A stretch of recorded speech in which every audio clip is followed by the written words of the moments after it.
Bueno, vamos a resolver el ejercicio 469 del libro Mecánica de Fluidos en GEL cuarta edición, que dice: considere el campo de flujo bidimensional, incompresible y estacionario del problema 466. Use los resultados del problema 466A y realice lo siguiente. A partir de la definición fundamental de la razón de rotación, es decir, la razón promedio de rotación de dos rectas inicialmente perpendiculares que se intersectan en un punto, calcule la razón de rotación de la partícula de fluido en el plano XY WZ. Sugerencia: use las aristas inferior e izquierda de la partícula de fluido, las cuales se intersecan a 90 grados en la esquina inferior izquierda de la propia partícula en el instante inicial. Luego nos dice B, compare sus resultados con los obtenidos a partir de la ecuación para WZ en coordenadas cartesianas, es decir, WZ es igual a un medio de la derivada parcial de v con respecto a x menos la derivada parcial de u con respecto a y. Entonces vamos a hacer un barrido general. Primero que todo vamos a ver las partículas del campo del que hablaba el problema 466 y la partícula a la que hace referencia a todo ese enunciado. Entonces tenemos una partícula en un instante t, que luego en un instante t más de t se deforma, y con esa deformación pues nos están pidiendo hallar la razón de rotación por definición y por coordenadas cartesianas. Luego nos está diciendo: use los resultados del problema 466A y realice lo siguiente. Entonces, antes de eso, vamos a ver que el problema 466 también nos da un campo de velocidad que tiene unas componentes U y V. La componente U es lo que acompaña a la I, la componente V es lo que acompaña a la J, y esas componentes las vamos a usar para resolver el punto B de este enunciado del ejercicio 469. Entonces, vamos a empezar por el ejercicio A, que nos dice que a partir de la definición fundamental de la razón de rotación, calcule la razón de rotación de la partícula de fluido en el plano XY, es decir, WZ. Y nos dice que la respuesta debe ser menos b medios. Entonces, de la partícula, dibujando la partícula en los dos instantes, esto es usando los resultados del problema 466A, que nos dice en el enunciado: use los resultados del problema 466A. Entonces tenemos que la partícula en el tiempo t tenía unas coordenadas, y en el tiempo t más de t tenía otras coordenadas que estaban dadas por la función u también de velocidad. Entonces, de ahí pues tenemos estos valores: un ángulo A, un ángulo de deformación A, un ángulo de deformación B, o beta, perdón, alfa y beta, y las coordenadas en cada uno de los puntos después del instante t. Si nosotros quisiéramos hallar esta distancia b de y de t, lo que tenemos que hacer es multiplicar todas las coordenadas en x de la parte superior izquierda y restarle lo de las coordenadas de la parte inferior izquierda, y con eso obtenemos esta distancia. Este procedimiento lo hicimos específicamente en la solución del ejercicio 468. Por si quieren verlo, está en la descripción para que entiendan un poco más de dónde sale este b de y de t, que es la distancia.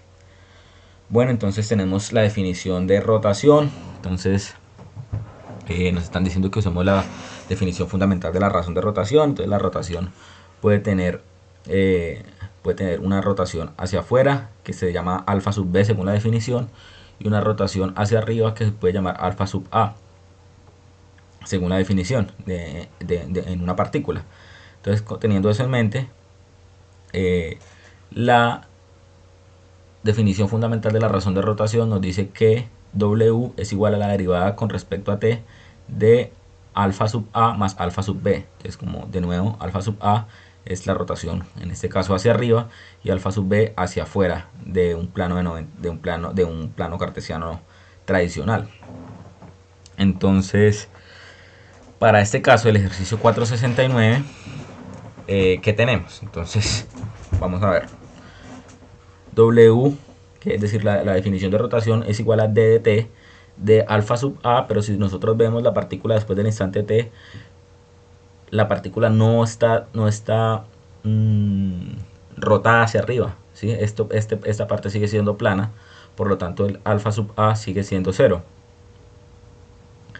Y el alfa sub b vemos que es qué tanto se abre o qué tanto hacia afuera se mueve la partícula, pero en este caso vemos que se está moviendo hacia adentro. Por lo tanto, el alfa sub b debería ser negativo, porque se está moviendo hacia adentro en lugar de hacia afuera, y eso pues va en contra de lo que dice la teoría, por lo tanto, pues no en contra de lo que dice la teoría, sino que se mueve en el lado contrario que muestra el ejemplo teórico, y por lo tanto en lugar de un más alfa sub b tendríamos un menos alfa sub b, pero en este caso el ejercicio lo llamó beta, entonces sería un menos beta en lugar de un más beta. Entonces 0 menos beta sobre 2, y todo esto derivando con respecto a t. Pero del ejercicio 468 teníamos que beta es igual a b de t. Entonces nuevamente, si quieren ver de dónde sacamos que beta es igual a b de t, entonces sabemos que tangente es igual a tangente del ángulo, o sea, tangente de beta es igual a opuesto sobre adyacente. Entonces tenemos que b de y de t sobre de y, entonces tendríamos que b de t,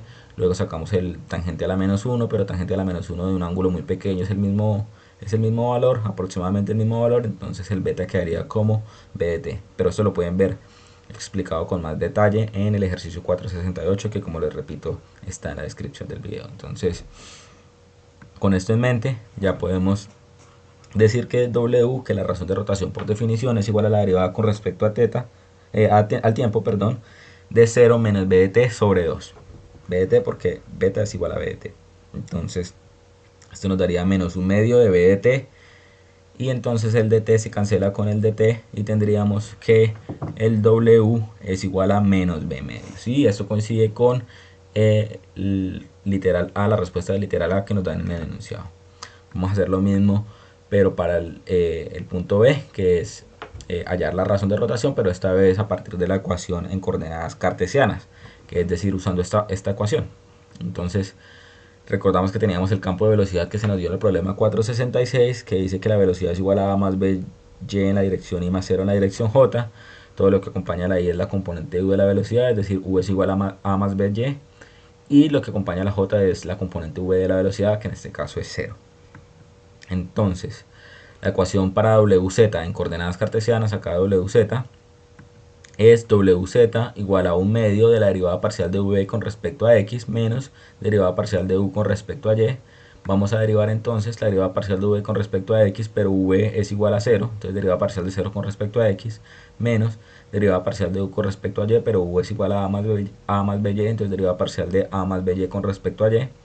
Y esta derivada parcial de a más by con respecto a y la podemos separar, entonces derivada parcial de a con respecto a y, menos, este menos multiplica todos los términos dentro del paréntesis, menos la derivada parcial de by con respecto a y ahí sí procedemos a derivar. Entonces derivada parcial de 0 con respecto a x, esto evidentemente es 0.